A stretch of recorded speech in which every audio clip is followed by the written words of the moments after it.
شیخ یونس اگر اشتباه نکنم رئیس مرکز تبلیغ در فرانسه است. یک سفری آمد به قطر. در قطر ازش خواستن یه سخنرانی بکنه برای مردم.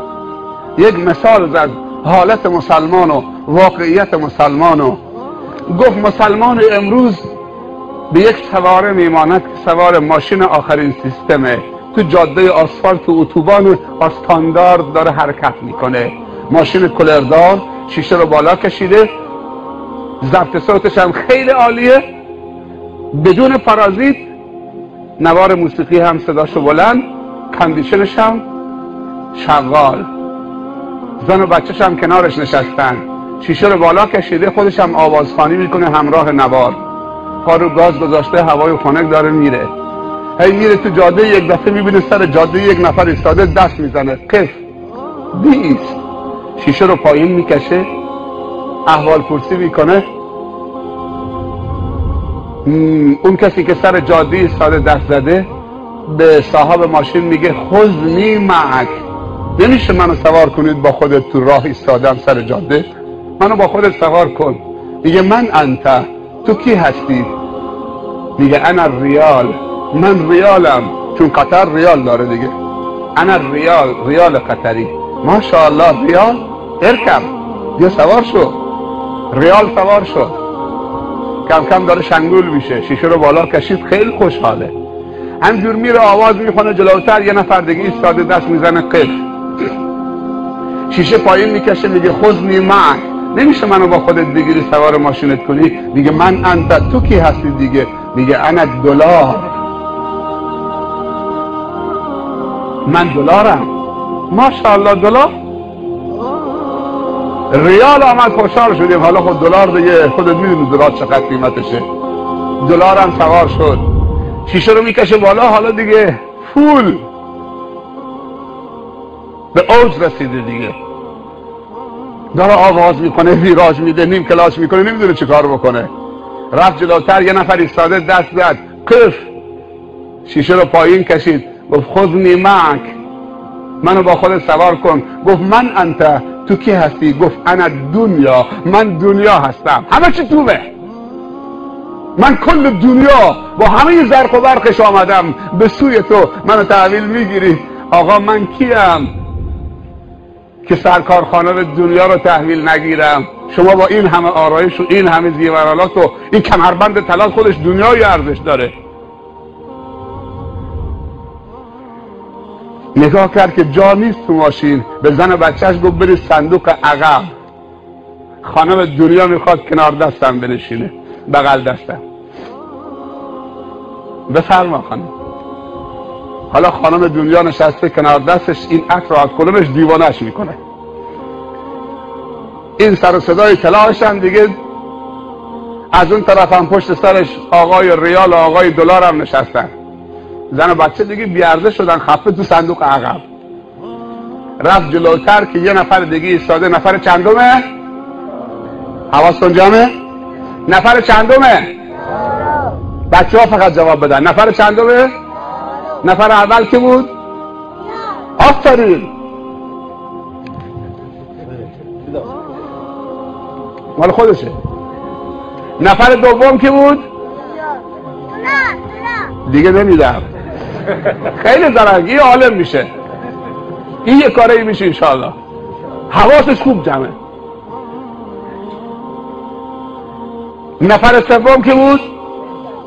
دنیا. نفر چهارم کیه؟ نمیدونم.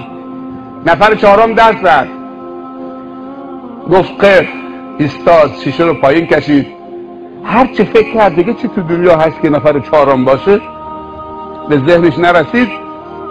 بعد گفت که ببخشید میشه شیشه رو پایین بکشید؟ شیشه رو پایین کشید. نفر چهارم گفت خذنی معک، میشه منو با خودت بگیری تو ماشین؟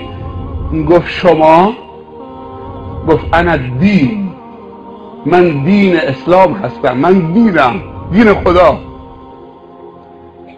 یه نگاه تند و تیزی بهش کرد، گفت ظرفیت تکمیل جا نداریم. عجب. من خیلی خوبم، من اذیتت نمی کنم، اگه ماشینت خراب شد هول میدم، کمکت میکنم، از من بدی نمیبینی، خواهش میکنم منو سوار کن.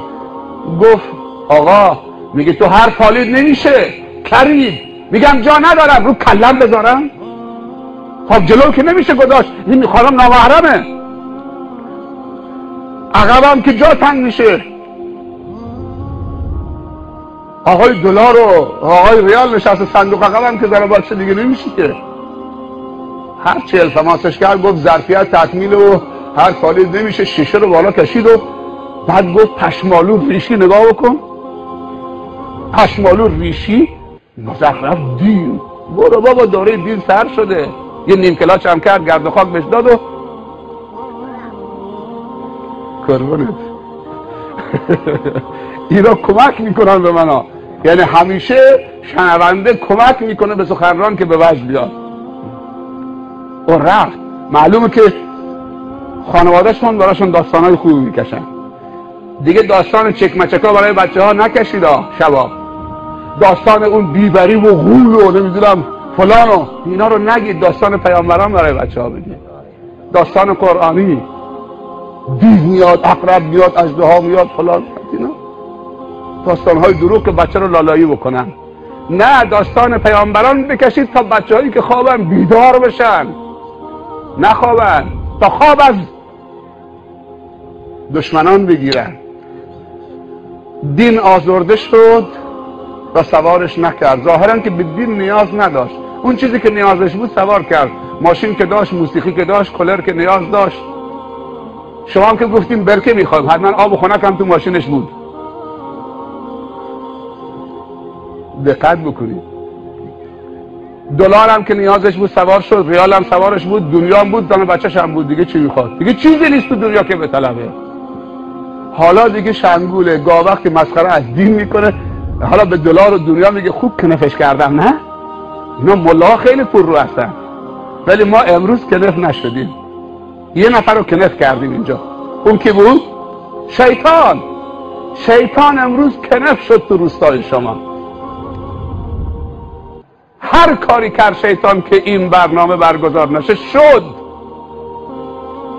الان بیرونه، اونجا داره خودشو به زمین میزنه. نشد که بساطشون رو به هم بریزن. حالا داره آواز میخونه، دیوانه شده، هذیان میگه،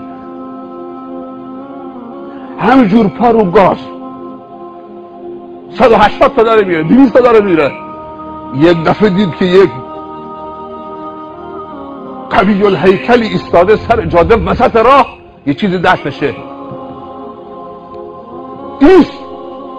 این دیگه نمیگه ایست خود بیمعک، ایست قف. با قدرت میگه، خیلی هم قویه. ترمز زد، ایستاد. شیشه رو بکش پایین. شیشه رو پایین کشید. گفت اینا که سوارن. گفت آقا کی باشه؟ درست صحبت کن. خوب دقت میکنی. آقا کی باشه؟ درست صحبت کن. اینا کی باشن چیه؟ گفت منو نمیشناسی کیه؟ گفت هر کسی باشه برای خودتی، صدات بیار پایین. دست جیبش کرد، کارت در آورد. رو کارتش نوشته بود ازرائیل ملک الموت. ببخش قربان، ببخش، شرمنده، من اولین بار بود شما رو ملاقات میکردم، به جا نیاوردم. بعد تو ماشین این طرف اون طرف نگاه کرد. گفت ببخش قربان، دنبال چیزی میگردی؟ گفت دنبال دین میگردم. دین کجاست؟ تو ماشین تو دین نیست؟ دین نیاوردی؟ ببخش قربان، دین سر جاده بود، ایستاده بود. منم رد شدم، دست زد، سلام کردم، جواب سلامش دادم. گفت که منو برستم. گفتم فعلا الان جا تنگه، من مسافرها رو خالی میکنم به خاطر که به تو فشار نیاد. شما زیر این درخت بیستی، من سریع برمیگردم دنباله. اگه اجازه بفرمایید قربان اینا رو پیاده بکنم برم دنبال دین. گفت وقت تمامه، لازم نکرده دین بیارید. اجل تو رسیده، خدا منو مأمور کرده که بدون دین قبضه روحت بکنم.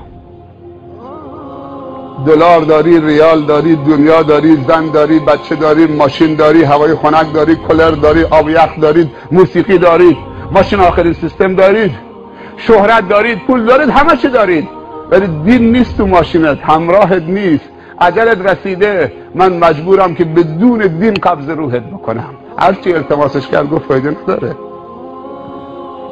دین نیاز ماست، همه چی درست میشه.